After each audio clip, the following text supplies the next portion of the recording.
8টি বিভাগ 64 জেলা 500 উপজেলা 4.5 সহস্রাধিক ইউনিয়ন 87,000 গ্রাম। লাখো শহীদের রক্তে লেখা বাংলাদেশের নাম। চলো ঘুরে আসি বাংলাদেশ হৃদয়ের টানে, চলো দেখে আসি বাংলাদেশ জেগে রাখি প্রাণে।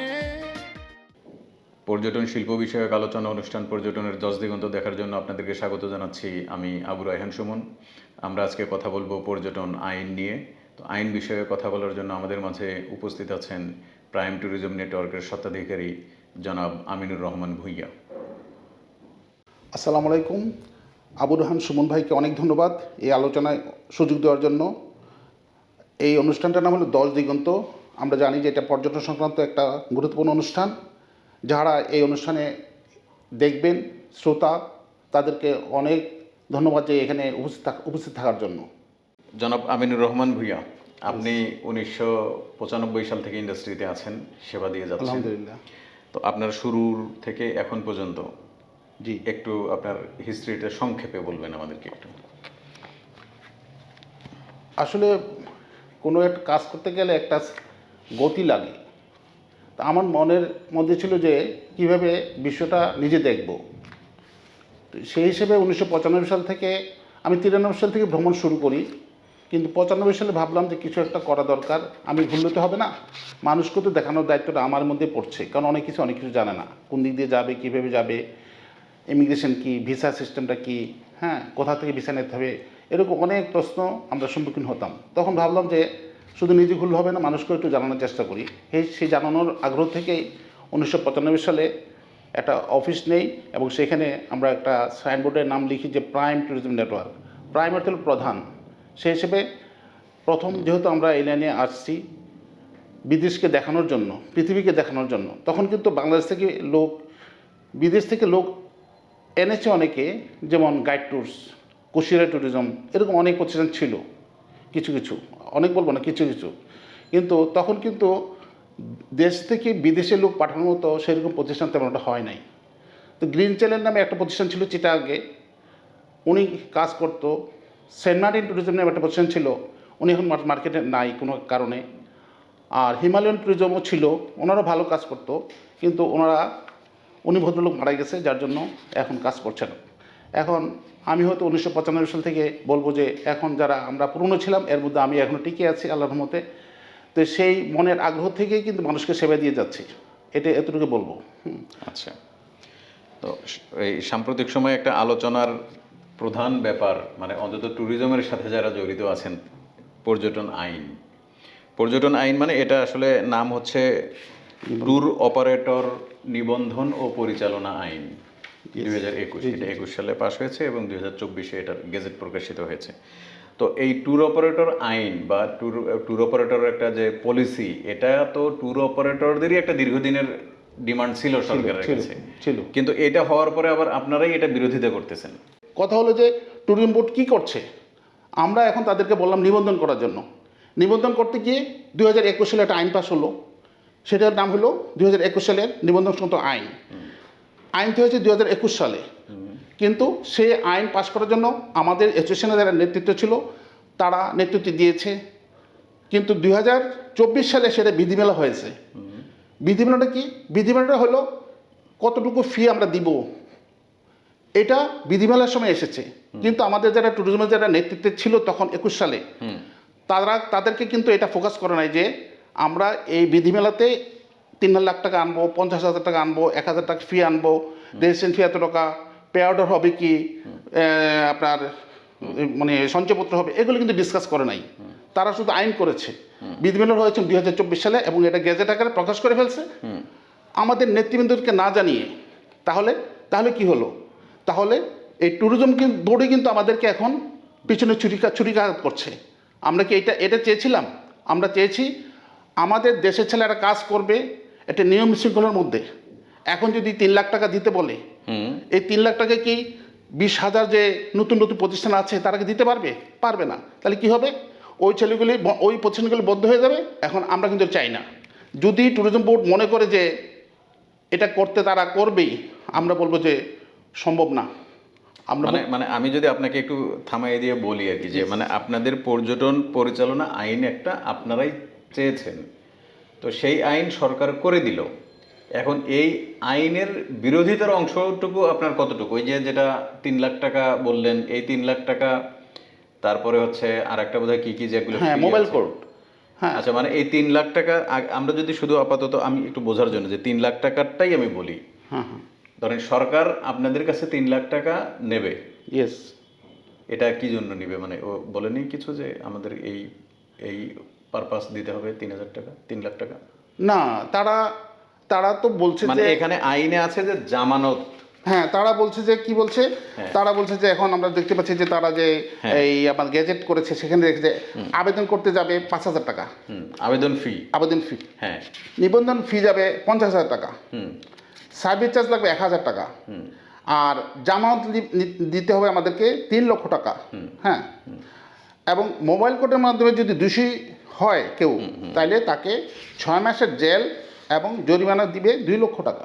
হ্যাঁ, মানে এটা এইগুলি কোথায় জানতে পারছি আমরা? 24 সালে হ্যাঁ। বিধিমেলায় এসে। হ্যাঁ, তো এটা যে সার্কুলার করে দিল, এটা কবে করেছে? মার্চ মাসে করেছে। হ্যাঁ। 24 মার্চে তা আমাদের এটা- নেতৃবৃন্দ যারা ছিল 2021 সালে, তাদের সাথে কথা বলে তো এটা করে নাই। এখন কি হলো? আমাদের নেতৃবৃন্দকে ফাঁসাই দিল। আমরা এখন নেতৃবৃন্দকে অবিশ্বাস করছি। মানে আপনারা যারা সাধারণ সদস্য আছেন তারা ভাবছেন আপনাদের নেতৃবৃন্দই সরকারের সাথে মিলিত হয়ে এই কাজ করেছে, আপনাদের প্রতি এই এই এত এত টাকার বোঝা, বা এই যে যেটা 6 মাস জেল, 2 লাখ টাকা জরিমানার কথা বলেন, মানে আপনারা ভাবছেন যে আপনাদের নেতৃবৃন্দ সরকারের সাথে হয়ে এটা আপনাদের প্রতি ফাঁসায় দিছে। তো এখন আপনার মূল আপত্তির জায়গায় কি ওই 3 লাখ টাকাই? না, মূল আপত্তি হলো আমরা চাই যে আমাদের তো আমার ট্যুরিজমের একটা তো আমরা আছে আমাদের, কি না, আমাদের তো একটা মিনিস্ট্রিতে অধীনে আছি আমরা। হ্যাঁ, হ্যাঁ, হ্যাঁ, সিভিল এভিয়েশন হ্যাঁ, মিনিস্ট্রি আমরা যেটা ministry বলে, অধীনে হ্যাঁ, আছি। যেটা আমরা টিকিটের সাথে জড়িত একটা সেকশন আছে, তাদের জন্য 50,000 টাকা ফি ধার্য করা আছে, মানে জামানত দিতে মানে হবে। যেটা আটাব আটাব আটাব আটাব আটাব না, সিভিল এভিয়েশন। হ্যাঁ, আচ্ছা, সিভিল এভিয়েশন যে টিকিটিং, হ্যাঁ, হ্যাঁ, আটা বলে একটা অ্যাসোসিয়েশন। হ্যাঁ, আচ্ছা। তো সিভিল এভিয়েশন তো আমাদের থেকে 50,000 টাকা নিয়েছে। তাদের কাজ কিন্তু সারা দেশব্যাপী। বাংলাদেশ ট্যুরিজম বোর্ডের কাজ কিন্তু সারা দেশব্যাপী হতে পারে, কিন্তু তারা কি সেই পরিমাণ দেশের কাউকে চেনে পর্যন্ত? কারো কাছে একটা চিঠিও তো এই পর্যন্ত পাঠায় নাই, বা কাউকে আমন্ত্রণ করেও বলে নাই যে ভাই আসেন, আমরা অমুক তারিখে একটা এই অনুষ্ঠান করব, আপনাদেরকে ট্রেনিং দিব কিভাবে বিদেশি লোকদেরকে আনতে হবে দেশে, এটার পর কোর্স করাবো। হ্যাঁ, কিছুই তো এই পর্যন্ত শুনি নাই। আমাদেরকে লিফলেট না পাঠানো, একটা ইমেল পাঠালেও তো বুঝতাম যে আপনারা কাজ করতেছেন, কোনোদিন তো একটা পাই নাই। তাহলে আপনারা কেন আমার থেকে 3 লাখ টাকা নেবেন? হ্যাঁ, কি একটা লাইসেন্স দিবেন? এই জন্য লাইসেন্স আমাদেরকে মানে ফাঁদে ফেলার চেষ্টা করতেছেন। মানে এটা আপনার কাছে ফাঁদ কেন মনে হইতেছে? ওনারা বলছেন যে 3 লাখ টাকা জামানত নেবে। এখন আপনি এই জামানত দেওয়ার পক্ষে কোনো যুক্তি খুঁজে পাচ্ছেন না? না, কেন দিব? কেন দিব 3 লাখ টাকা? আচ্ছা, 3 লাখ টাকা কেন দিব? মনে করেন ওই দিন এক ভদ্রলোক আমাদের এই বোর্ডে লিখছে, আমাদের গ্রুপে লিখছে যে পাথরের লাইসেন্স, পাথর যে আপনি সিলেট থেকে ওঠাবেন, সেখানেও তো সরকারি পাথর আপনি আনতেছেন, সেখানে তো 3 লাখ টাকা জামানত নাই। আচ্ছা, টিসিবির যে লাইসেন্স, টিসিবির মাল যে আপনি টিসিবির গোডাউন থেকে আইনে বিক্রি করবেন, হয়তো আপনি মাল আনছেন 5 লাখ টাকা 10 লাখ টাকা ট্রাকে করে, কিন্তু আপনার যে অনুমতিটা দিয়েছে সরকার, এখানেও তো 3 লাখ টাকা নাই, আছে হয়তো 50,000 টাকা। আমি তো আপনার কোনো মাল ইউজ করতেছি না, আপনি কি আমাকে কিছু দিচ্ছেন? কি দিবেন? একটা সার্টিফিকেট দিবেন, এই তো মাঝে মাঝে 2 কাপ চা খাওয়াবেন, এই তো। তো কেন আমাকে 3 লাখ টাকা নেবেন? আপনি হয়তো ভাবতে পারেন যে আমি 3 লাখ, হ্যাঁ আমি 3 লাখ দিতে পারবো, আপনিও 3 লাখ দিতে পারবেন, আটাবের হতো তোয়াবের হতো অনেকে 3 লাখ দিতে পারবে, কিন্তু সবাই পারবে না। আমি সবার কথা চিন্তা করি। আচ্ছা, মানে আইনের মূল ব্যাপারটা হলো যে আপনি ওই 3 লাখ টাকা দেওয়ার পক্ষে কোনো যুক্তি খুঁজে পাচ্ছেন না। ইয়েস। তো এটা কি আপনারা ট্যুরিজম বোর্ডের কাছে কখনো বলেছিলেন যে এই 3 লাখ টাকা আমরা কেন দিব? তারা কি কোনো ব্যাখ্যা দিয়েছে আপনাদেরকে? ট্যুরিজম বোর্ডের ব্যাখ্যা, আমাদের অ্যাসোসিয়েশন, হ্যাঁ, আমাদের যে তোয়াবের যে অ্যাসোসিয়েশন আছে, হ্যাঁ, আমরা তোয়াবের একটা কমিটি আছে, জি, জি, জি। আমরা অনেকবার তাদের কাছে স্মারকলিপি দিয়েছি। হ্যাঁ, আগামীকাল আবার স্মারকলিপি দিব, প্লাস অবস্থান কর্মসূচি ঘোষণা করেছি। হ্যাঁ, তো আপনি যদি বলেন যে এই দেখ না 3.5 দিয়ে দিয়েছে, এটা কাগজ এনে দিচ্ছে, এটা টেবিল নিচে রেখে দেবো। আর সচিব তো আমার পক্ষে আছে, আমার চাকরি কে নষ্ট করবে? হ্যাঁ, তো বাংলাদেশের ইতিহাস তো জানেনই আপনি। আচ্ছা, হ্যাঁ, তো আচ্ছা, স্বৈরাচার সরকার পালানোতে তখন কিন্তু আরো বড় বড় লোক ছিল, তারাও রাখতে পারে নাই। তখন এখন আপনি ভাবতেছেন যে সচিব আপনার চাকরি রাখবে, কখনো পারবে না। আন্ডারস্ট্যান্ডিং আমাদের সাথে করে আপনাকে এই পদে থাকতে হবে, তা না হলে এখানে যে সিইও আসুক আমাদের সাথে আন্ডারস্ট্যান্ডিং ভাবে চলতে হবে। আমরা কি আপনার থেকে বলছি যে আমরা পর্যটনের ভবনে আমরা 5টা অফিস দিব, আমাদের দিতে হবে? একটা পর্যটন ভবন হয়েছে, মানে সদস্য বান্ধব হতে হবে আর কি। হ্যাঁ, সদস্য বান্ধব হইতে হবে। আমরা তো কখনো বলি নাই পর্যটন আমাদের 10টা রুম আমাদেরকে দিয়ে দেন, লিজ দিয়ে দেন, আমরা পর্যটনের সাথে জড়িত। হ্যাঁ, এক পুরো ফ্লোরটা আমাদের দিয়ে দেন যে এখানে আমরা শুধু ট্যুরিজম অফিস করব, কখনো তো আমরা বলি নাই। আচ্ছা, ধরেন আপনার তারা যদি ওরকম বলে যে হ্যাঁ ঠিক আছে, যে 3 লাখ টাকা যে জামানত তারা চেয়েছে, ধরা যাক তারা এটা নিল না, তাহলে কি এই আইন সম্পর্কে আপনার আর কোনো আপত্তির কিছু আছে? 3 লক্ষ টাকা এটা তো আমাদের অবশ্যই রহিত করতে হবে। আর মোবাইল কোড কার জন্য হয়? মোবাইল কোড দিলে তো আমরা কাজ করতে পারবো না। আমরা যে আজকে 30 বছর কাজ করে আসতেছি, আমরা যদি মানুষের কাছে স্বচ্ছতা না থাকতো তাহলে কিন্তু এমনিতেই আমাদের অফিস ভেসে যেত। 30 বছর কিন্তু সোজা ব্যাপার না। না, 30 বছর একটা অবশ্যই এটা আবার অনেক আমি হয়তো 30 বছর, আরো অনেকে আছে বাংলাদেশে 10 বছর, 8 বছর, 19 বছর, আবার আমার তো হয়তো বেশি থাকতে পারে। 30 বছরের বেশিও আছে। এখন মানুষের যদি চাহিদা না থাকে, যেটা বলে আমরা ইকোনমিক্সে পড়ে আসছি যে চাহিদা এবং যোগান। হ্যাঁ, চাহিদা আছে, যোগান নাই, দাম বেড়ে যাবে। আবার যোগান আছে, চাহিদা নাই, দাম কমে যাবে।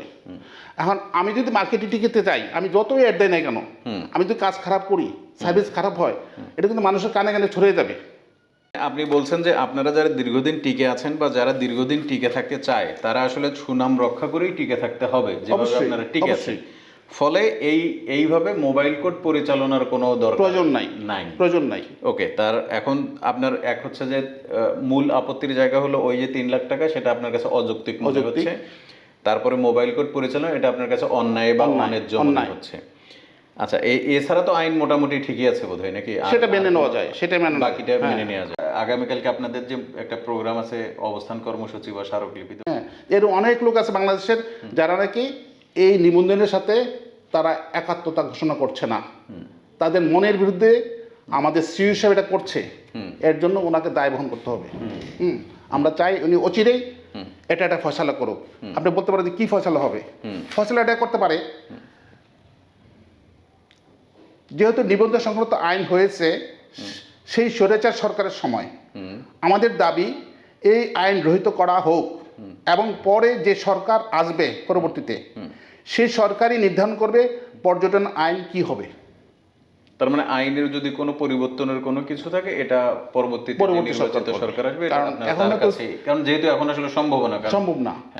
আইন তো আর পরিবর্তন করতে পারবে না। হ্যাঁ, এই জন্য এটা রহিত করাটাই আমি মনে করবো যে বর্তমানে সিইও আছে, ওনার যদি এটা পদক্ষেপ নেয় উনি ভাবা পাবে। আর যদি মনে করে যে না, আমি ভাবা পেতে চাই না, হ্যাঁ, মানুষের মনোকষ্ট দিয়ে টিকতে চাই, দেখা যাক কি হয়, ভবিষ্যৎ বলে দেবে কি হবে। আচ্ছা, ঠিক আছে। আল্লাহ হাফিজ। আপনাদের 10 জন অনুষ্ঠান অনেক ধন্যবাদ আমাকে আমন্ত্রণ জানার জন্য। জি, আপনাকে অনেক ধন্যবাদ। আসসালামু আলাইকুম। সম্মানিত দর্শক, এতক্ষণ নিশ্চয়ই আমাদের জনাব আমিনুর রহমান ভূঁইয়া সাহেবের কথাও খুব মনোযোগ দিয়ে শুনলেন। আসলে বাংলাদেশের পর্যটন তো দীর্ঘদিন থেকেই খারাপ যাচ্ছে, আসলে অবস্থা ভালো নেই। আপনারা জানেন অল্প কিছুদিন আগেই সাজেকের অনেকগুলো রিসোর্ট আগুনে পুড়ে গিয়েছে। আবার সেন্ট মার্টিনের পর্যটনও সেই রকম নাই। বাংলাদেশের পাহাড় অঞ্চলের যে পর্যটন, সেটাও আসলে কখনো চলে কখনো চলে না। ঠিক এই অবস্থায় পর্যটন পেশাজীবী কেউই আসলে ভালো অবস্থায় নাই। তো এরকম একটা খারাপ অবস্থার ভিতরে তাদের প্রতি যদি এইরকম 3 লাখ টাকা জামানতের বোঝা চাপিয়ে দেওয়া হয়, সেটা আসলে খুব একটা ন্যায়সঙ্গত হয় বলা যায় না। যদি আরও ক্লিয়ার করে বলা যায় তাহলে হয়তো এটা একটা অযৌক্তিক দাবিই বলা যায়। তো আশা করি বাংলাদেশের যারা পর্যটন সংশ্লিষ্ট সরকারি কর্মকর্তা কর্মচারী আছেন তারা বিষয়টা বিবেচনায় নেবেন। হয়তো পর্যটন আইন সংশোধন তো এখন সম্ভব না, আইনের অ্যাপ্লিকেশনটা হয়তো একটু শিথিলভাবে করতে পারেন। আমরা আশা করব যারা বাংলাদেশের পর্যটন পেশাজীবী আছেন তাদের প্রতি খুব বোঝা আরোপিত হয় এমন কোনো পদক্ষেপ সরকারের পক্ষ থেকে নেওয়া হবে না। সবাই ভালো থাকবেন। চলো ঘুরে আসি বাংলাদেশ হৃদয়ের টানে, চলো দেখে আসি। রাখি প্রাণে, ঢেকে রাখি প্রাণে। পর্যটনিয়া, ভ্রমণ পিয়াসীদের জন্য উন্মুক্ত দুনিয়া।